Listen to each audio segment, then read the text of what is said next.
Hi, everyone, and welcome to today's PMA live learning event, Beyond Agile and Waterfall, Thriving with HybrAGILITY in Product Management. I'm Ross Ayosa, and I'll be your host for today's session. And we're joined today by Rob Alexander. Rob is founder of HybrAGILITY, and we'll be exploring how product and program leaders can thrive beyond traditional frameworks like Agile and Waterfall. Just before we begin, I have a few quick notes. The chat is open. Feel free to drop your questions at any time. We reserve time at the end for Q&A, which Tatev will help moderate. The event is being recorded, and we'll make the link available inside the PMA community and on our YouTube channel shortly after today. And without further ado, I'm thrilled to introduce our special guest, Rob Alexander, founder of HybrAGILITY. I'm really excited to introduce Rob. Rob is an enterprise transformation program and change management leader with deep experience helping organizations adapt and thrive in complex environments. Over the years, Rob has worked across multiple frameworks and industries.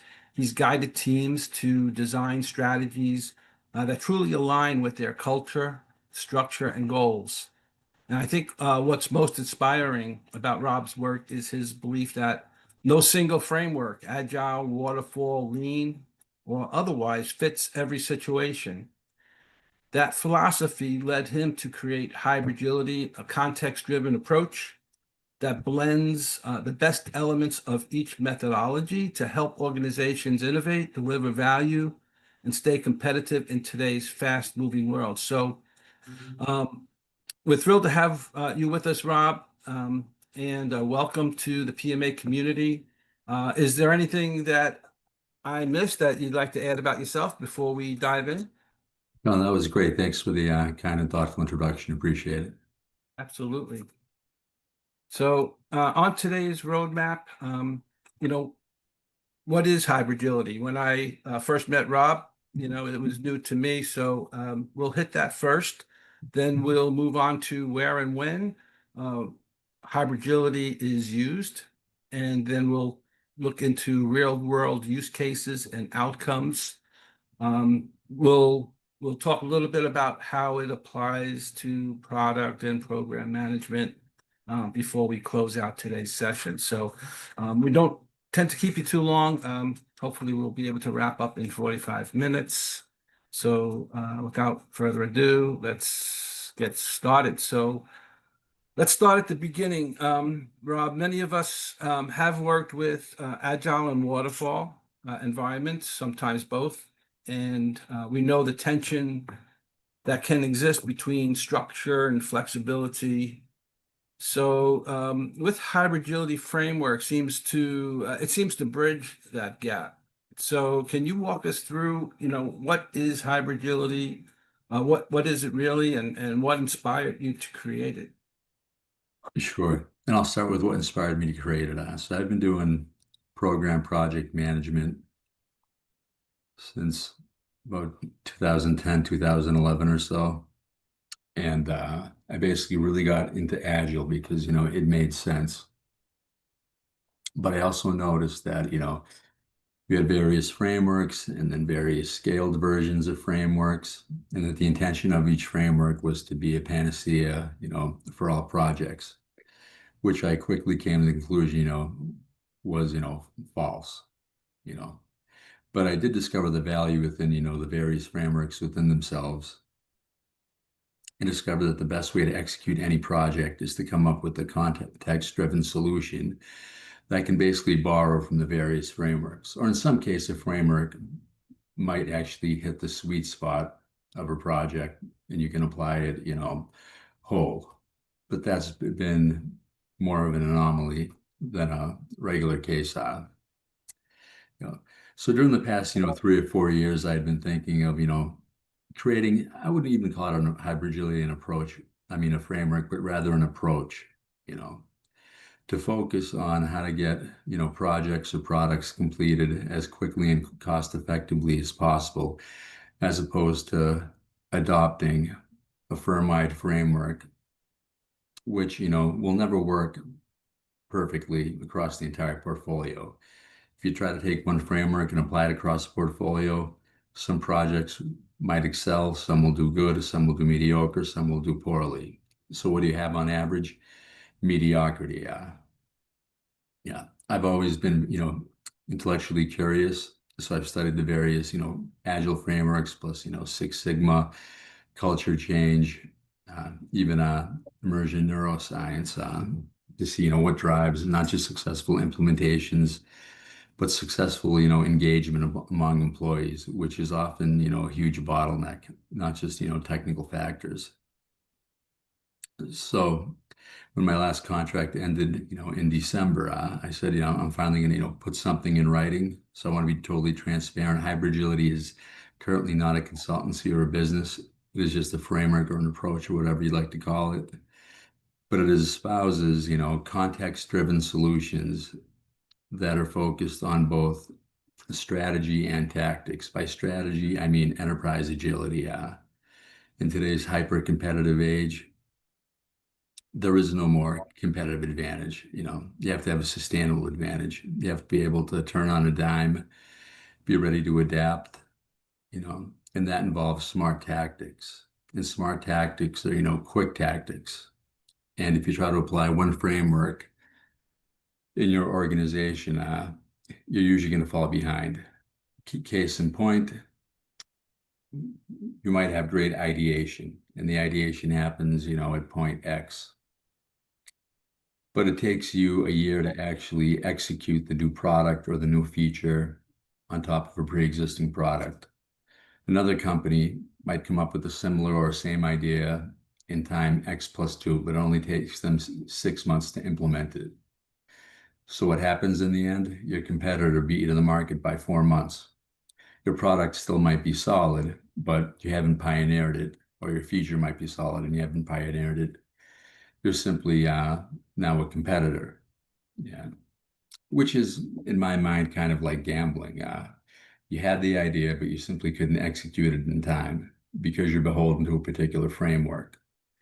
That's why I think, what companies should do is indoctrinate, various frameworks, various methodologies into their PMOs or whoever's running, their factory. So you have more of a toolkit, to choose from. So you can deliver quick, the quicker you deliver to market, not only is the revenue come to you quicker, but the fact is, you're probably going to be the pioneer in that field. And that's how you actually not only survive, but thrive in the age of hyper competition. What would you say? So what was the, if you had to, boil it down, what's the one problem that you were trying to solve with this approach?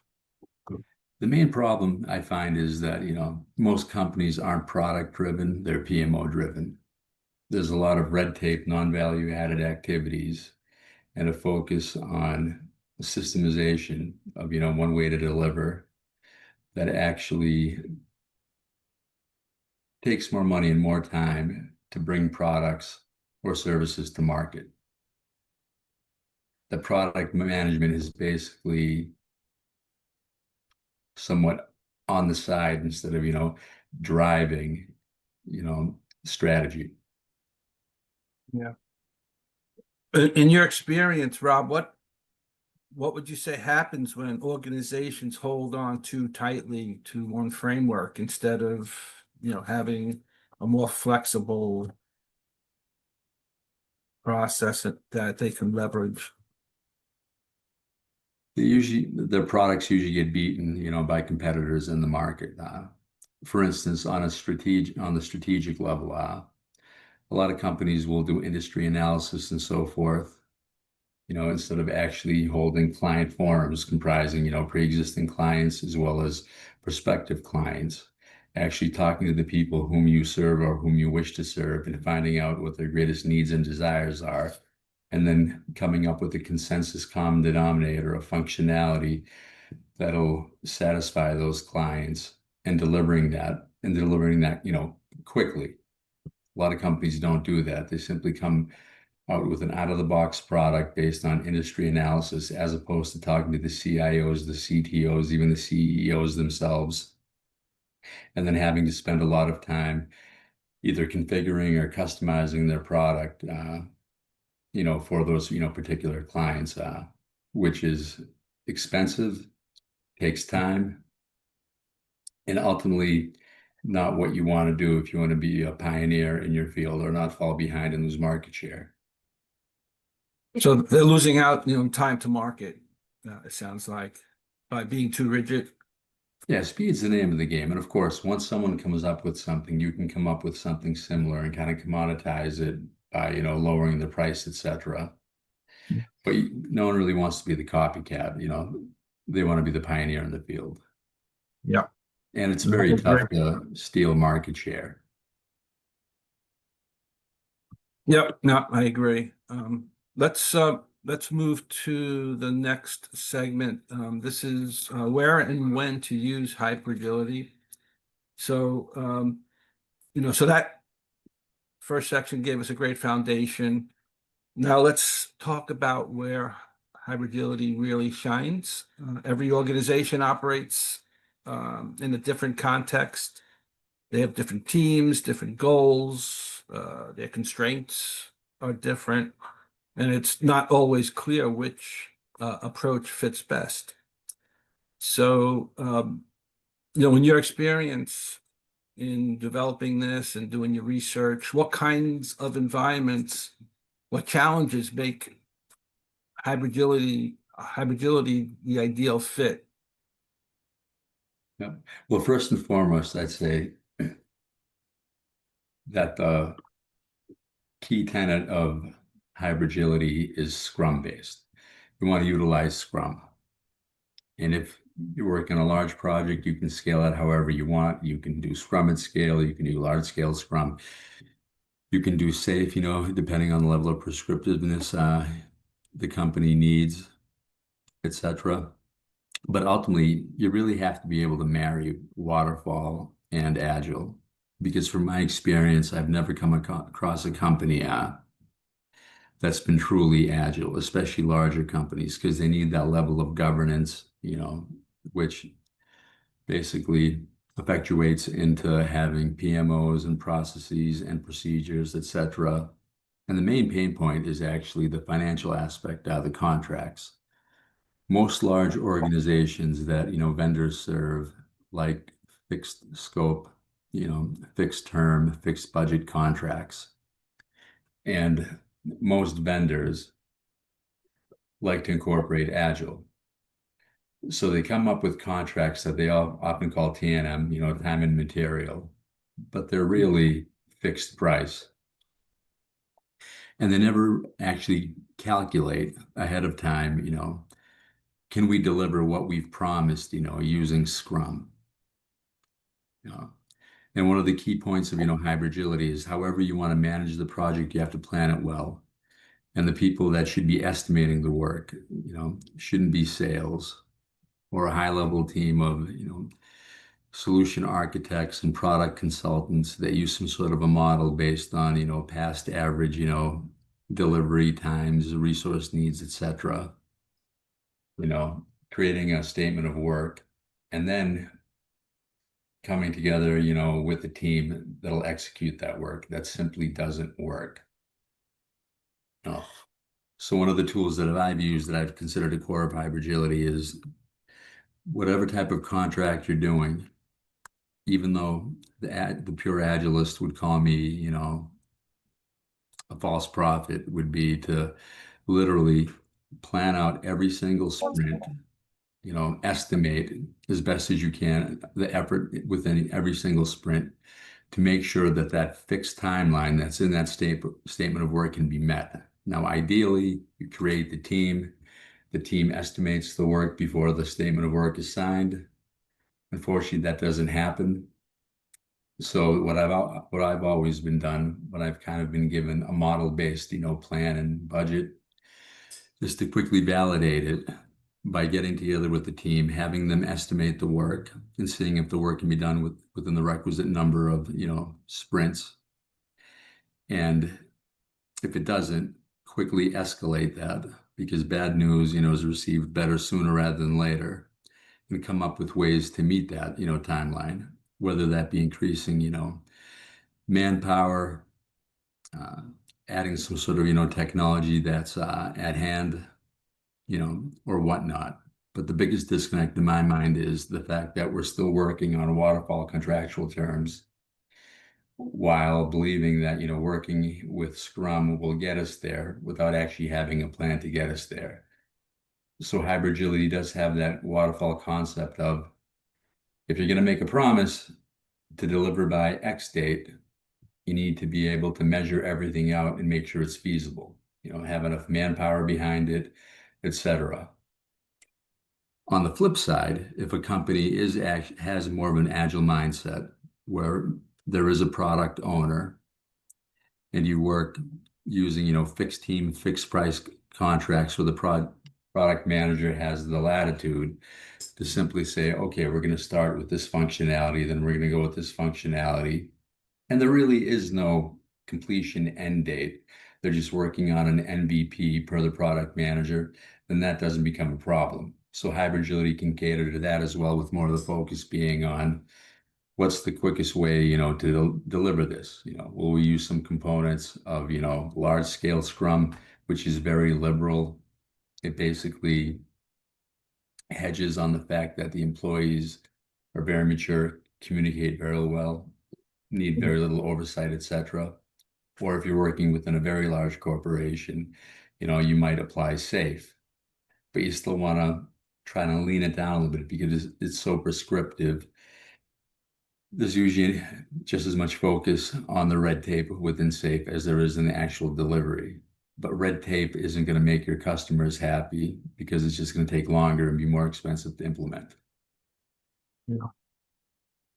Are there situations where you'd recommend against using HybrAGILITY, or where teams maybe should start small before rolling it out more broadly? Sure. You could basically start out with, with simple Scrum, and based on the dependencies of, well, first you look at the scope of the project. How many Scrum teams do you need? And ideal situation is where there are very few dependencies between the teams. Now, if there are dependencies, you roll it up, to the next basic simple level of oversight, which is, having a Scrum of Scrum, which basically means you have representatives from each team's meeting daily to talk about interdependencies, etc., to make sure that you're aligned and that you're actually delivering a program increment,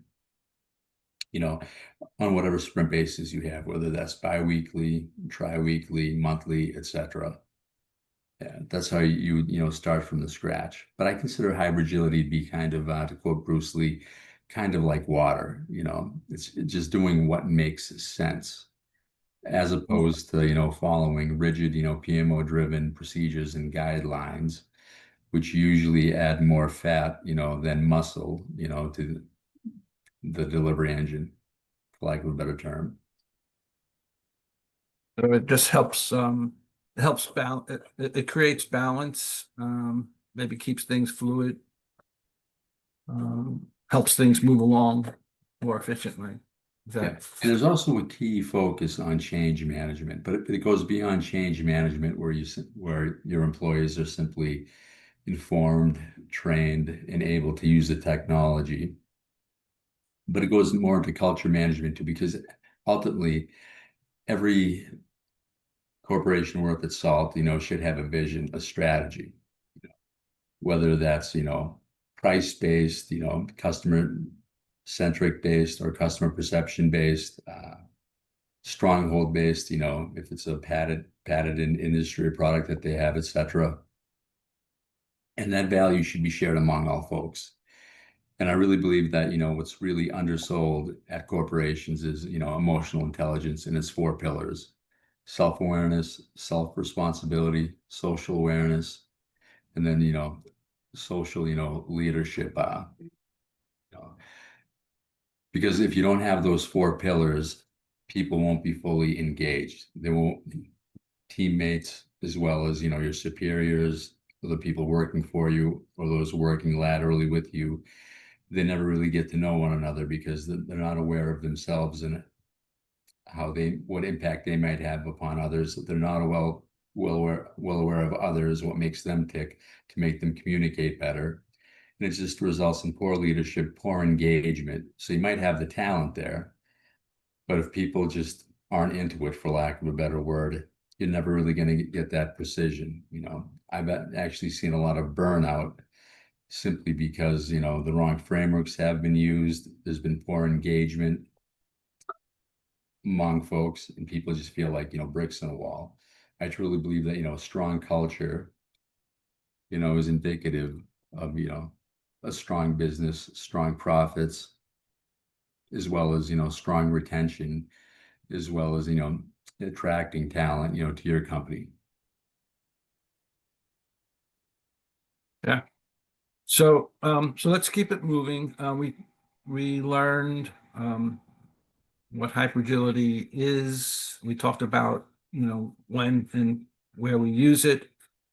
Let's bring it to life with, some examples. Theory is great, but what really sticks, I think, with our audience are real world stories, times when, the approach, made a difference, when you actually used it in real life. Can you share a success story, or use case where you've used HybrAGILITY and helped, transform an organization or product team?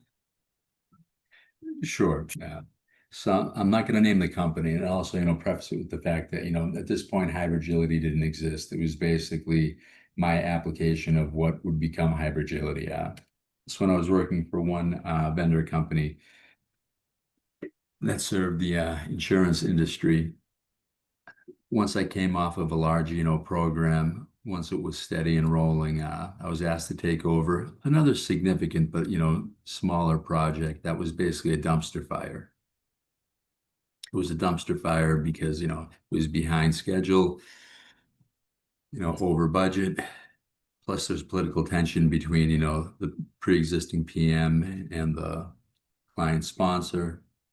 So when I came on, I saw that, they were using SAFe, which I had been using on my larger project that, was more adept to SAFe, whereas this was a more smaller, less complex project, and I realized that, they were basically delivering in sprints, but they really had no finish line.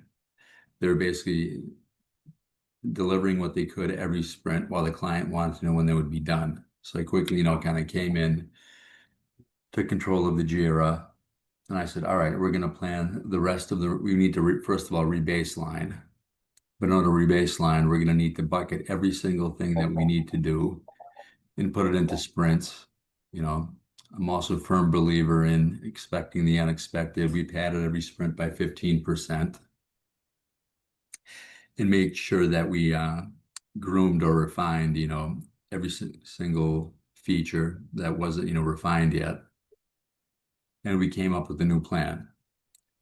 The new plan resulted in additional costs of something like 𝐏800𝐾 in 4 additional months, but at least the client knew when they could expect, their, new system to be up and running and their old system could be, unplugged. And there was a lot of, complementary pieces on the clients and complementary systems that would run off the system that could then be scheduled. That was their main pain point, And I would say that, HybrAGILITY helped in that sense because throughout the SAFe model, we went to simple, Scrum, since there was very little interdependencies, between the teams, and they could work autonomously. Mm-hmm. But we actually got off the whole, we have to be agile and just, work in Scrum, and kind of went waterfall. Well, we need to plan this out because we're on a contract that we've technically already broken. So we need to rebaseline, and part of it we had to eat, but our rebaseline has to be, somewhat precise. We have to deliver on time, regain trust with this client. which we ultimately did. And they actually ended up signing on for another offering that our company had, down the line. So simply, I would boil it down to, HybrAGILITY is basically doing what makes sense as opposed to following, any prescribed framework. Admitting the fact that, when you're off course, you're off course, quickly getting on course, and being really close with the product manager as well as the client, keeping them in tune. The more you keep them in tune, obviously you invite them to the demos, to the sprint reviews, but the more communication you have with them, the more transparency there is, the greater level of trust there is, and the quicker you can pivot if something changes in the market or within the client's desires, etc. So, so you took this organization, the situation or the position that they were in where it sounded like they were floundering. They didn't really have any targets or goals. They were ready to walk away. Yeah. Yeah, and you kind of put some structure around it, but were able, because you took HybrAGILITY, the concept of HybrAGILITY at the time, you kind of implemented that and built some structure, but at the same time, we're able to shift and maneuver based on, whatever conditions you were being confronted with, during those sprints. Was that? HybrAGILITY is based on, just being pragmatic, I first met with the team, assessed the situation. Quickly, he came to the conclusion that there really was no plan, that the contract was basically,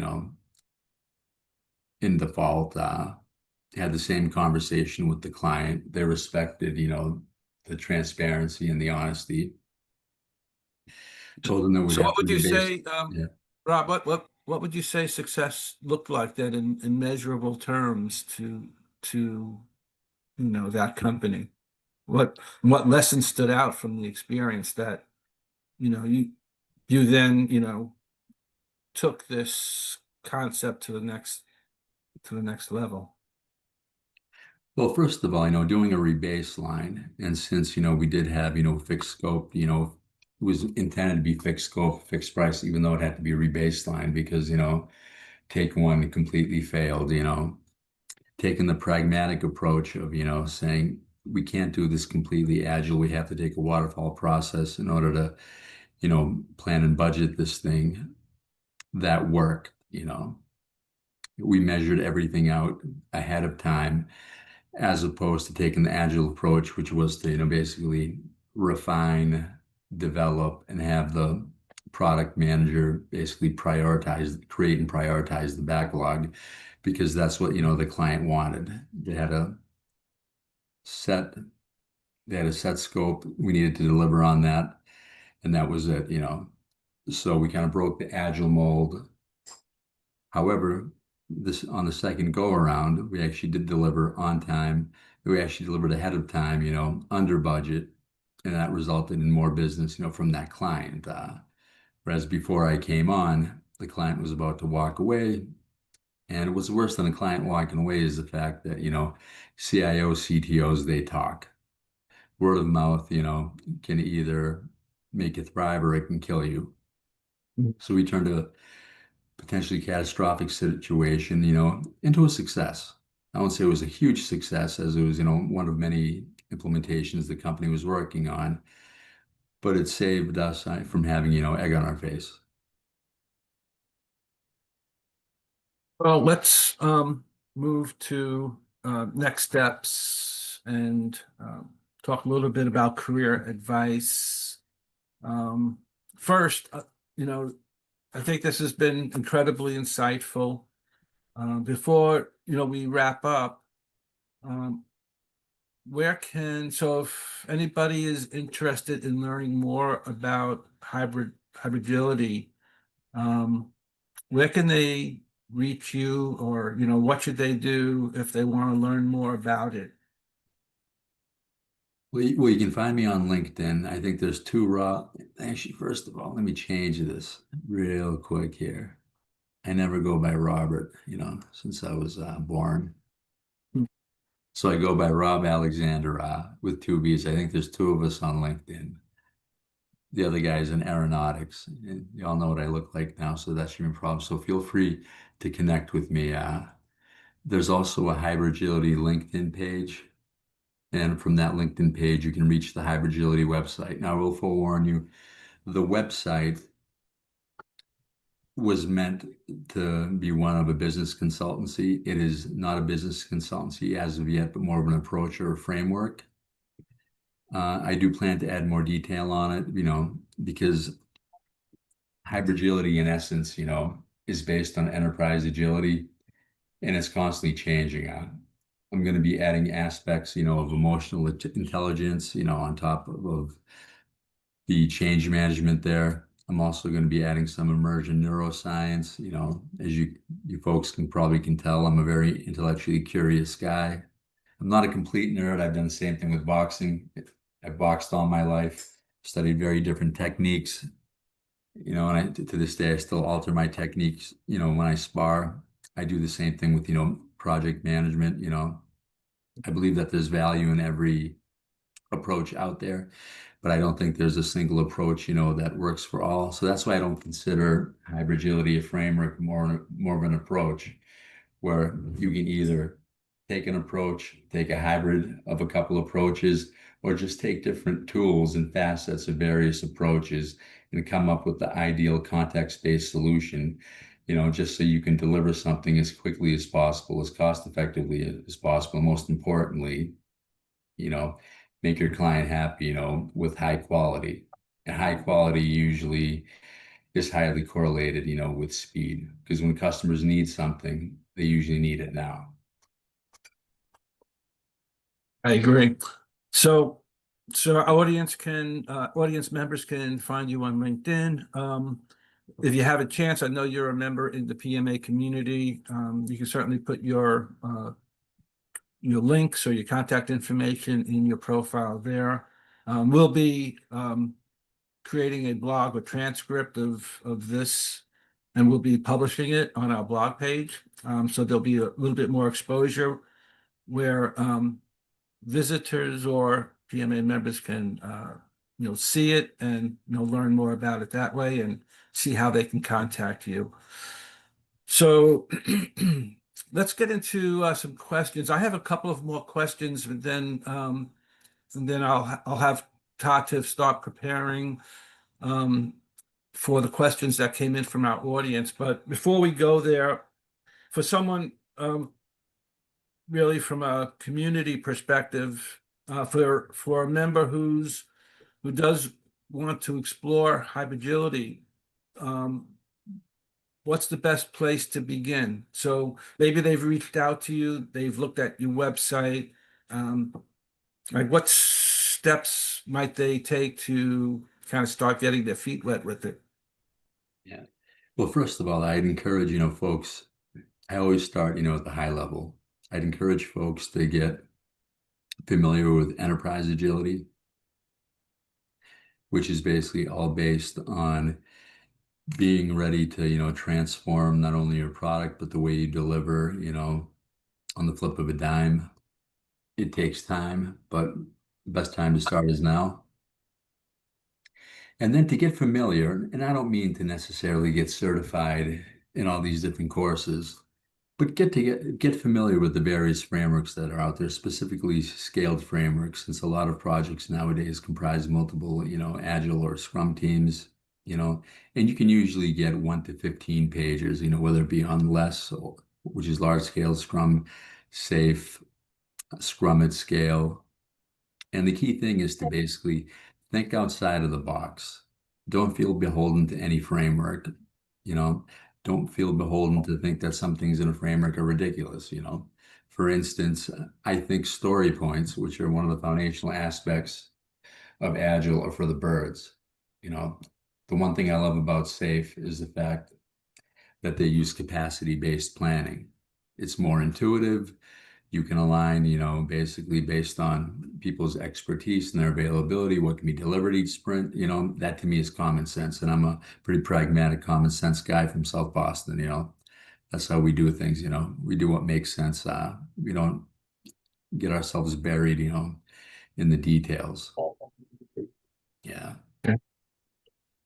All right, good advice. And Tatev, do we have any questions from the audience that we can run through? So I will go through some of the questions. And the first one that I would like to start with is the following.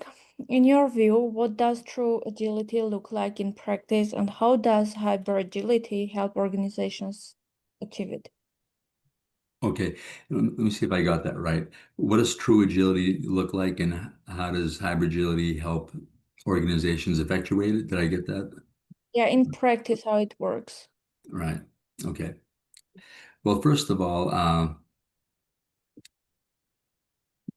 true agility I consider to be very rare. So I'm a realist. So what HybrAGILITY aims for is maximum agility within the constraints of an organization. So basically, when you're an organization, you have to follow certain PMO guidelines, rules, etc. But you should try to be as agile as you can. You don't want to throw out the baby with the bathwater and say, you know, forget it. You know, let's just, you know, go with this framework, you know, which most PMO frameworks tend to be waterfall, even though they claim that they're agile, you know. But the main thing is to think outside of the box. Think about what the best way to deliver each solution is, instead of looking at which framework is best suited to deliver the solution. Feel free to, you know, mix and match between various frameworks, or if there's something that, you know, you or your peers have, you know, thought of your own, apply it. You know, it doesn't have to be an official framework to work. You know, everyone's got gifts, you know, use your acumen, trust your acumen, don't be afraid to take risks, you know, reasonable risks. And trust yourself. Because remember, those people that created the frameworks didn't just create them to make the world a better place. They did it to make money, or at least get their, you know, name on a wall. You know. Thanks, Rob. Next question, Tatev. Next one is the following.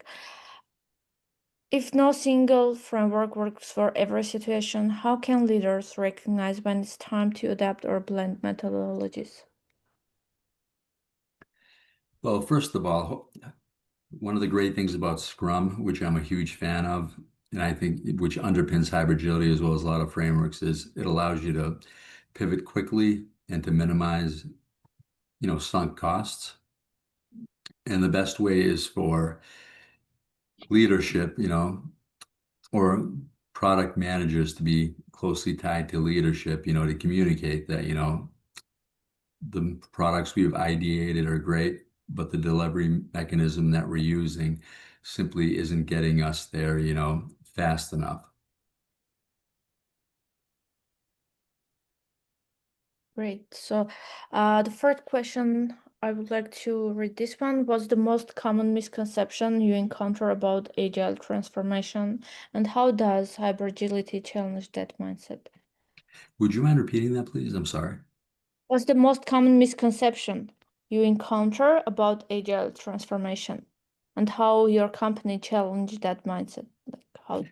I'd say the most common misconception is when there's a lack of change management, when basically all the focus is on delivering the product without getting awareness, buy-in, you know, training, you know, for the people.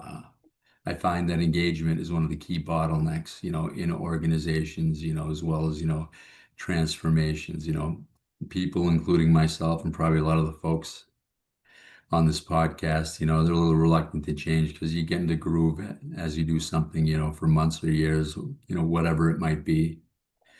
So you really need to focus on the people aspect, and not just the people aspect of getting them to ascribe to, you know, the new technology or the new organizational paradigm that you're going to be implementing, but to actually take a interest in the people themselves, you know, make sure that, they feel engaged, that they have a career track that they're sharing, with their mentors, bosses, etc., and cultivate an organization of not only shared vision, but shared support. Perfect. So, Rose, do we have time for more questions? Yeah, we can take one or two more. Yep, Okay. I'm in no rush. Okay, so as a product manager, what's one action they can take this week to start working more HybrAGILE? Well, I think all it takes is one successful project, to start, a trend. So if I or someone else who kind of follows the hybrid agility approach, runs a project, successfully, whereas the other projects kind of run according to the status quo, that in itself can serve as not only a pilot, but basically a spark, to have other, projects apply the approach. And you have a steady but sure rollout, which is a lot less daunting than saying, we want to apply hybrid agility, to this entire business segment or the organization. No one likes wholesale change, Yeah. Yeah, I think everybody loves a winner, and if you have a project that comes in quick within budget, like you were saying earlier, it's going to get a lot of attention, I would think. Yeah, you want to see, what do they do right? What they do something different, or they just luck out? And usually it's not lucking out, it's a different approach, Absolutely. All right, Tata, if we have any more questions, maybe we'll take one more. Okay, yeah. So, can you walk us through a moment when applying HybrAGILITY made a measurable difference, and what changed for the team or organization? Okay, and my sincere apologies. You mind repeating that one more time? Maybe So, it's my audio. I apologize. yeah. Can you walk us through a moment when applying HybrAGILITY made a measurable difference, and what changed for the team or organization? Sure, I'm gonna. So this will be slightly repetitive, but the biggest change, that I implemented was working, for one vendor that was using models to create, schedules and budgets, for, contracts, for statements of work. And I kind of helped change that by simply proving, quickly when the project started going wayside, that you can't use models, to predict, productivity. You actually need the people that, are going to be doing the work, create the work. And it required a large organizational change where pre-sales would have to be tied to the hip with professional services or the people, engaging in delivery, to make sure that, there were enough people, on the bench ready to come off another project. So the people doing the work were actually estimating the work. So our statements of work, wouldn't result in someone, usually us, the vendor, having to, eat the money. So basically it was marrying agile delivery with waterfall budgeting. And the reason I find that most valuable is because it enabled us to, be true to our word by delivering on time and within budget, which made our clients happy, even if the budget and the timelines were greater and longer, respectively, than the customer would have liked, but they were accurate, and let the clients plan accordingly with other initiatives that they had that were basically beholden on our successful deliveries, because there are exterior dependencies on our projects, with our clients, etc. So I think, that helped us in regards to, reputation. That, when we said we could deliver, by X time within Y budget, we did so. Great. All right, well, thank you, Pativ. I think we'll close out questions and we'll move to our closing. With that, I'll say a big thank you to you, Rob, for sharing your HybrAGILITY with our audience today, as well as the practical examples. And to everyone who joined, thank you for being part of the PMA learning community. Stay connected with Product Management Advisor for more sessions like this. And I think the lesson that we're taking away is HybrAGILITY isn't about following a framework. It's about being pragmatic. It's about doing what makes sense. So thank you again for joining and continuing building great products. Thank you. No, thanks, Thank you, Rob. Ross. And I'll end it on this, good product delivery is like war. It's not about speed. It's not about strength. It's about the element of surprise. Think outside of the box. Thank you very much, everyone. God bless. And hopefully we'll talk soon. Thank you, Thank Rob, you. and thank you, everyone. Thank you, Thank you, Tata. Robert. Thank you, everyone.